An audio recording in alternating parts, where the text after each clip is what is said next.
آج ہم پڑھنے والے ہیں سورہ الرحمن۔ بسم اللہ الرحمن الرحیم۔ الرحمن علم القرآن خلق الانسان علمہ البیان، یعنی رحمان جس نے قرآن کی تعلیم دی اس لیے کہ اس نے انسان کو پیدا کیا اور اسے قوت گویائی یعنی بولنے کی صلاحیت عطا فرما دی۔ اب لفظ رحمان، رحمان کیا ہے؟ یہ ٹھاٹھے مارتے ہوئے سمندر کی طرح ہے۔ اللہ کی رحمت ٹھاٹھے مار رہی ہے، دوام ہے، جس کے اندر ہمیشگی ہے۔ اللہ فرماتے ہیں رحمان جس کے اندر شفقت ہو، جس کے اندر عدل ہو، جس کے اندر مغفرت ہو۔ یہ رحمان کے تین نمایاں پہلو ہیں۔ شفقت، ہمدردی اور مغفرت ایسی رحمت ہے جو عدل کے خلاف نہ جائے، کیونکہ اللہ تعالیٰ نے اپنے اوپر رحمت کو واجب کر رکھا ہے۔ رحمت کا لازمی حصہ کیا ہے؟ عدل۔ رحمت عدل کے بغیر واضح نہیں ہوتی۔ اللہ تعالیٰ مہربان ہے، عدل قائم کر کے رہے گا قیامت کے دن، کیونکہ ابھی ہم دنیا میں ہیں۔ دنیا کیا ہے؟ کمرہ امتحان ہے، کیونکہ اس میں ایگزامینر ہمیشہ خاموش رہتا ہے۔ لیکن جس دن قیامت قائم ہوگی، جس دن رزلٹ نکلے گا، اس دن اللہ تعالیٰ کے کامل عدل کا ظہور ہوگا۔ ظالموں کو سزا دی جائے گی اور نیکوکاروں کو ان کا بدلہ ملے گا۔ عزیز سامعین سامعات، السلام علیکم ورحمۃ اللہ وبرکاتہ۔ آج ہم پڑھنے والے ہیں سورہ الرحمن کی آیت نمبر 26 سے۔ اللہ فرماتے ہیں کلو من علیہا فان، جو کچھ بھی زمین میں ہے سب فنا ہو جائے گا، ختم ہو جائے گا۔ ویبقا، اور کیا باقی رہے گی؟ اور باقی رہے گی وجہ ربک، تیرے رب کی ذات، ذوالجلال والی اکرام، جو عزت اور شان والی ہے، جو جلالت اور کرامت والی ہے۔ فبأی آلاء ربکما تکذبان، پس اے جن و انس تم اپنے رب کے کن شانوں کو جھٹلاؤ گے؟ یعنی اللہ فرماتے ہیں سب جو زمین میں ہے فانی ہیں، فنا ہو جانے والے ہیں، تو رب کی ذات باقی رہے گی۔ مدعا یہ ہے کہ تم قرآن کے دعوت کو، قرآن کے انذار کو، قرآن کی خبردار کو چاہے سنو یا نہ سنو، یعنی تمہیں جو لمٹ دی گئی ہے، تمہارے پاس جو وقت کے رسول بھیجے گئے ہیں، جو تمہارے پاس قرآن جیسی عظیم کتاب بھیجی گئی ہے، اس سے اگر چاہو تو اپنے آپ کو سنوار لو، اگر نہیں سنوارو گے تو اللہ کی ذات کے اوپر کچھ بھی اثر نہیں پڑے گا۔ کچھ نہیں تھا تو خدا تھا، کچھ نہیں ہوگا تو خدا ہوگا۔ جگ میں آ کے ادھر ادھر دیکھا تو ہی نظر آیا جدھر دیکھا۔ اب اللہ فرماتے ہیں وہ چیز آ کر رہے گی جس چیز سے قرآن خبردار کر ہے، یعنی قیامت، اور صرف اللہ پروردگار عالم کی ذات ہی باقی رہ جائے گی۔ پھر اس دن اے جھٹلانے والو تم کس سے جھٹلاؤ گے؟ اللہ فرماتے ہیں یسألہ من فی السماوات والارض، اسی سے ہی مانگتی ہے ساری مخلوق، چاہے وہ آسمانوں کی ہے چاہے زمین کی ہے، یعنی زمین و آسمان میں جو بھی ہیں سب اپنی حاجتیں اسی سے ہی مانگتے ہیں۔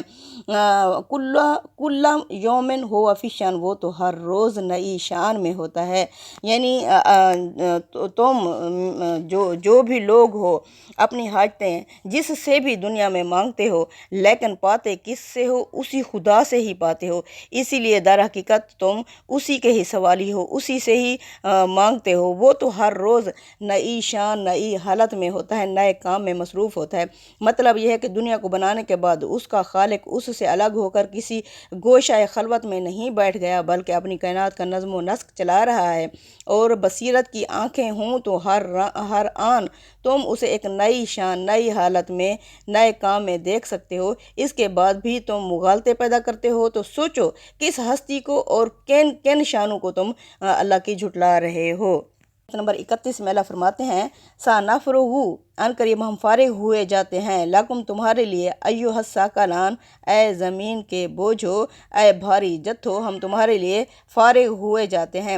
جنوں اور انسانوں کو بھاری جتھے کہہ کر مخاطب کیا ہے، اس سے مقصود یہ بتانا ہے کہ تمہارے سرکشوں کے لشکر خواہ کتنے ہی بھاری بھرکم ہو جائیں، خدا کی طاقت کے سامنے تنکوں کی طرح اڑ جائیں گے۔ چنانچہ فرمایا کہ اب زیادہ دیر نہیں ہوگی کہ مہلت ختم ہو جائے گی اور تم ہماری عدالت میں پکڑ کر لائے جاؤ گے۔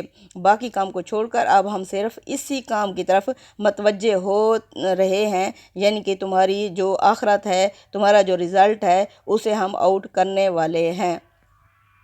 آگے آیت نمبر 33 میں اللہ فرماتے ہیں یا معشر الجن والانس ان استطعتم ان تنفذوا من اقطار السماوات والارض فانفذوا لا تنفذون الا بسلطان، اے گروہ جن و انس، اگر تمہارے پاس طاقت ہے کس چیز کی؟ ان تنفذوا، بھاگنے کی، آسمانوں اور زمینوں کے کناروں سے، فانفذوا تو تم بھاگ جاؤ، لا تنفذون تم نہیں بھاگ سکو گے الا بسلطان مگر اس کی بادشاہت سے، یعنی کہ اس کام کے لیے تمہیں ایک پروانہ چاہیے، کیا اللہ کی طرف سے ایک سند، ایک دلیل چاہیے، یعنی پوری کائنات اللہ کی ہے، اگر تم بھاگو گے تو کہاں بھاگو گے؟ تو ہر جگہ موجود ہے اور پوری کائنات کا مالک ہے، بادشاہ ہے۔ اللہ فرماتے ہیں بھاگ کے دکھاؤ، مگر اس کے لیے تمہیں اسی کا ہی پروانہ چاہیے، اسی کی طرف سے ایک سند، ایک دلیل چاہیے، اس کی سلطنت سے بھاگنے کے لیے بھی اسی کے ہی تم محتاج ہو۔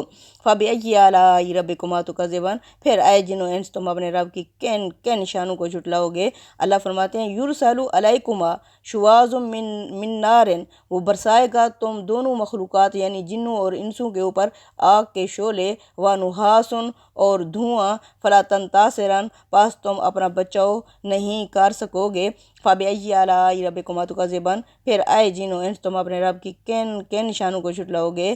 یعنی تم پر آگ کا شعلہ پگھلا ہوا تانبا چھوڑ دیا جائے گا اور تم اس سے بچاؤ نہ کر سکو گے، پھر اپنے رب کی کن شانوں کو جھٹلاؤ گے؟ یعنی اس بے کراں کائنات میں حفاظت کے اس اہتمام اور اس کے مقابل میں اپنی بے بسی اور بے اختیاری کو دیکھتے ہو مگر خدا کی عظمت کا اعتراف نہیں کرتے، پھر بتاؤ کہ اپنے پروردگار کی کن قدرتوں کو نظر انداز کر کے حقائق کو تم جھٹلاتے رہو گے۔ آیت نمبر 37 میں آگے اللہ فرماتے ہیں فَإِذَا انشَقَّتِ السَّمَاءُ فَكَانَتْ وَرْدَةً كَالدِّهَانِ پھر کیا بنے گی اس وقت جب آسمان پھٹ جائے گا اور اتری ہوئی کھال کی طرح لال ہو جائے گا۔ فَإِذَا انشَقَّتِ السَّمَاءُ پس جب آسمان پھٹ جائے گا فَكَانَتْ وَرْدَةً كَالدِّهَانِ اور سرخ چمڑے کی مانند ہو جائے گا۔ فَبِأَيِّ آلَاءِ رَبِّكُمَا تُكَذِّبَانِ پھر اے جن و انس تم اپنے رب کی کن شانوں کا انکار کرو گے؟ فَيَوْمَئِذٍ لَا يُسْأَلُ عَنْ ذَنبِهِ انس ولا جان بس اس دن نہیں پوچھا جائے گا کسی بھی انسان سے اور نہ ہی جن سے ان کے جرموں یعنی ان کے گناہوں کے بارے میں۔ مطلب یہ ہے کہ آدمی کے ہاتھ پاؤں بلکہ اس کا ایک ایک جو اس کا رونگٹا ہوگا اس کے جرائم کی گواہی دے گا اور اس کے لیے کسی تحقیق اور تفتیش کی ضرورت نہیں پڑے گی۔ اللہ فرماتے ہیں آیت نمبر 41 میں یُعْرَفُ الْمُجْرِمُونَ بِسِیمَاهُمْ پہچان لیے جائیں گے مجرم اپنے چہروں سے، فَیُؤْخَذُ پھر انہیں پکڑ لیا جائے گا، بِالنَّوَاصِی وَالْأَقْدَامِ پیشانی کے بالوں اور قدموں سے گھسیٹتے ہوئے انہیں پکڑا جائے گا، یعنی مجرم اپنی پیشانی سے اپنے چہرے سے ہی پہچان لیے جائیں گے، جرموں کے بارے میں پوچھنے کی کوئی ضرورت ہی نہیں پڑے گی۔ آگے اللہ فرماتے ہیں آیت نمبر 43 میں هَٰذِهِ جَهَنَّمُ الَّتِی یُکَذِّبُ بِہَا الْمُجْرِمُونَ یہ ہے وہ جہنم جس کو تم جھٹلاتے تھے اے مجرمو، یعنی تم مانتے ہی نہیں تھے۔ دنیا میں جب وقت کے رسول تمہیں بتانے کے لیے آئے تھے تو تم کہتے تھے کیسی آخرت کی زندگی، کوئی نہیں ہوگا، کیا جب ہم گل سڑ جائیں گے پھر سے اٹھائے جائیں گے؟ اللہ فرماتے ہیں یہ ہے وہ جس کو تم جھٹلاتے تھے اے مجرمو، یطوفون بینہا و بین حمیم آن انہیں پھیرے لگوائے جائیں گے، چکر لگوائے جائیں گے، طواف کروائے جائیں گے اس جہنم اور ابلتے ہوئے پانی کے درمیان۔ فَبِأَيِّ آلَاءِ رَبِّكُمَا تُكَذِّبَانِ یہ اس انتہائی بے بسی کی تصویر ہے جس سے وہ دوزخ میں دوچار ہوں گے، اس کی آگ انہیں جھلسے گی تو بھاگ بھاگ کر پانی کے چشموں کی طرف جائیں گے مگر وہاں کھولتا ہوا پانی ہوگا جس سے کسی کی پیاس نہ بجھے گی، ان کی عمریں اسی گردش میں بیت جائیں گی۔ استغفر اللہ۔ یہ تو سارا ان مجرموں کا احوال تھا، اب چلتے ہیں جنتیوں کی طرف۔ اللہ فرماتے ہیں آیت نمبر 46 میں وَلِمَنْ خَافَ اور اس کے لیے ہوگا جس نے خوف کیا ہوگا مقام ربہ اور اپنے رب کے سامنے کھڑا رہا ہوگا، جنتان اس کے لیے دو باغات ہوں گے۔ فَبِأَيِّ آلَاءِ رَبِّكُمَا تُكَذِّبَانِ پھر اے جن و انس تم اپنے رب کی کن شانوں کو جھٹلاؤ گے؟ ذَوَاتَا أَفْنَانٍ بہت سی شاخوں والے۔ فَبِأَيِّ آلَاءِ رَبِّكُمَا تُكَذِّبَانِ فِیہِمَا عَیْنَانِ تَجْرِیَانِ دونوں میں دو چشمے بہتے ہوئے۔ اے جن و انس تم اپنے رب کی کن شانوں کو جھٹلاؤ گے؟ آگے آیت نمبر 52 میں ہے فِیہِمَا مِن کُلِّ فَاکِہَةٍ زَوْجَانِ ان میں ہر میوے کی الگ الگ قسمیں ہوں گی۔ فَبِأَيِّ آلَاءِ رَبِّكُمَا تُكَذِّبَانِ مُتَّکِئِینَ عَلیٰ فُرُوشٍ بَطَائِنُہَا مِنْ اِسْتَبْرَقٍ وَجَانَ الْجَنَّتَینِ دَانٍ وہ ایسے فرشوں پر بیٹھے ہوں گے تکیے لگائے ہوئے جن کے استر اور دبیز ریشم کے ہوں گے، اب کیا ہے متکئین وہ تکے لگا بیٹھے ہوں گے علی فروش بطائنہم من استبراق یعنی اونچے اونچے تختوں پر جن کے استر زرق بر کے ہوں گے وجان الجنتین دان اور جنت کے پھل جنتیوں کے سامنے جھکے ہوئے ہوں گے فبأی آلاء ربکما تکذبان فیہن قاصرۃ الطرف اس میں نیچی نگاہوں والی حوریں ہوں گی لم یطمثھنھا انس قبلہم ولا جان نہیں چھوا ہوگا ان کو اس سے پہلے نہ کسی انسان اور نہ ہی کسی جن سے یعنی ان میں شرمیلی نگاہوں والیاں ہوں گی۔ اللہ فرماتے ہیں وجان الجنتین دان جنتیوں کے سامنے جنت کے پھل جھکے ہوئے ہوں گے، سبحان اللہ، ان کی خدمت میں ایسے جھکے ہوئے ہوں گے، وہ جہاں چاہیں گے اپنے ہاتھ بڑھا کے وہاں سے ان کو حاصل کر لیں گے۔ قاصرۃ الطرف لم یطمثھنھا انس قبلہم ولا جان یعنی اس میں شرمیلی نگاہوں والیاں ہوں گی جنہیں ان سے پہلے کسی انسان اور جن نے ہاتھ نہیں لگایا ہوگا۔ پھر اے جن و انس تم اپنے رب کی کن کن شانوں کو جھٹلاؤ گے؟ کأنہن الیاقوت والمرجان ایسی خوبصورت جیسے یاقوت اور مرجان یعنی مونگے ہوں، سبحان اللہ۔ فبأی آلاء ربکما تکذبان هل جزاء الاحسان الا الاحسان کیا نیکیوں کا بدلہ نیکیوں کے سوا کچھ اور بھی ہو سکتا ہے؟ یعنی تم دنیا میں نیکیاں کرو گے، اللہ تمہیں اس کا بدلہ نیکی کا نہیں دے گا تو اور کیا دے گا؟ تم اپنی محنت کرو گے، اچھے نیک عمل تو دنیا سے لے جاؤ گے، وہاں گھر بھی اچھا پاؤ گے اور بیٹھ کے سکھ سے کھاؤ گے، ایسی دولت چھوڑ کے تم جو خالی ہاتھوں جاؤ گے کچھ بات نہیں بن آنے کی، وہاں گھبراؤ گے اور پچھتاؤ گے۔ پھر اللہ فرماتے ہیں فبأی آلاء ربکما تکذبان آیت نمبر 62 میں وَمِن دُونِہِمَا جَنَّتَان ان دو باغوں کے علاوہ دو اور باغ ہوں گے، سبحان اللہ۔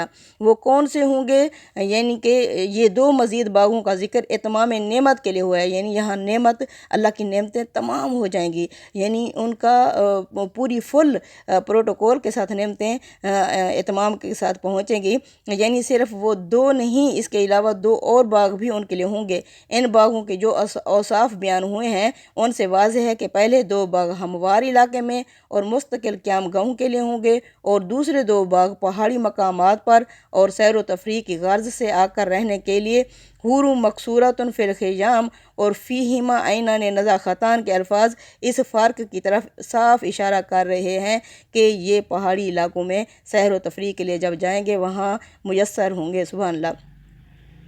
مدہمتان اب اللہ فرماتے ہیں دونوں گھنے سرسبز اور شاداب ہوں گے۔ فبأی آلاء ربکما تکذبان فیہما عینان نضاختان اس میں دو چشمے ابل رہے ہوں گے جیسے پہاڑی علاقوں سے نیچے گر رہے ہوتے ہیں۔ فبأی آلاء ربکما تکذبان فیہما فاکہۃ والنخل والرمان یعنی کہ ان میں پھل اور کھجوریں اور انار ہوں گے۔ فبأی آلاء ربکما تکذبان فیہن خیرات حسان اس میں خوبصورت بیویاں ہوں گی۔